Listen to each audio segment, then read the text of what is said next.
রুবেল ভাই টাইলস কি সুন্দর ভাবে লাগাইতে হলে কি করতে হয় ভাই? টাইলস লাগাইলে লেবেলিং ক্লিপ প্রয়োজন। লেবেল এর নাম ক্লিপ, এর নাম লেবেল। এটার কাজ কি ভাই? এই কাজ কি দেখাইতাছি দেখেন, খুব সুন্দর এটা কাজ।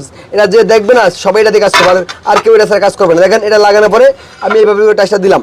জি জি। এই জয়েন্ট আপনি একুরেট ভাবে আছে, একটু ফাঁকা রাখতে হয় টাইলস লাগাইতে হলে। এপক্সি লাগাইতে হলে ফাঁকা রাখতে হয়, টাইলস লাগানোর নিয়মে ফাঁকা করে দিলাম আমরা দুটো ক্লিপ। এটার কাজ কি ভাই? এটা যে উঁচু নিচু না, এই যে উঁচু নিচু বাজতেছে, হ্যাঁ উঁচু নিচু ঠিক হয়ে যায়। এই যে লেভেল ঠিক হয়ে যাবে, লেভেল ঠিক হয়ে গেলে এই দিলাম। তারপর এটা নিয়ে আবার ফ্ল্যাশ আছে, হ্যাঁ এই যে দিলাম টাইট, হ্যাঁ 100 হয়ে যাবে। এখন এই যে আবার দিলাম টাইট, এই যে 100 হয়ে যাবে।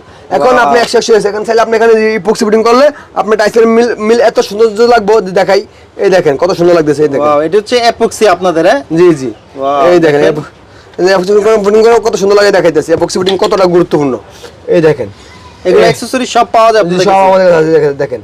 ওয়াও, সুন্দর দেখাই। জি জি দেখেন একদম পুরো। এরপরে কেমন হয় সম্পূর্ণ দেখাই দিলাম আপনাদেরকে। এরপর যদি পরিষ্কার করি, হ্যাঁ এটা পরিষ্কার করার পরে এটা কত সুন্দর লাগতেছে দেখেন। ওয়াও ভাই, আবার গ্লিটার দেওয়া না? জি জি, একবার চমৎকার লাগে। এগুলা অনেক বছর গ্যারান্টি থাকবে ভাই? জি জি, 30 বছর প্লাস গ্যারান্টি, কোনোদিন নষ্ট হবে না। অবশ্যই নিলে বিগ ল্যাম্প দেখে নেবেন। ওকে, স্ক্রিনে দাও এই নম্বরে যোগাযোগ করলে হবে ভাই? জি জি, স্ক্রিনে নাম্বার যোগাযোগ করবেন।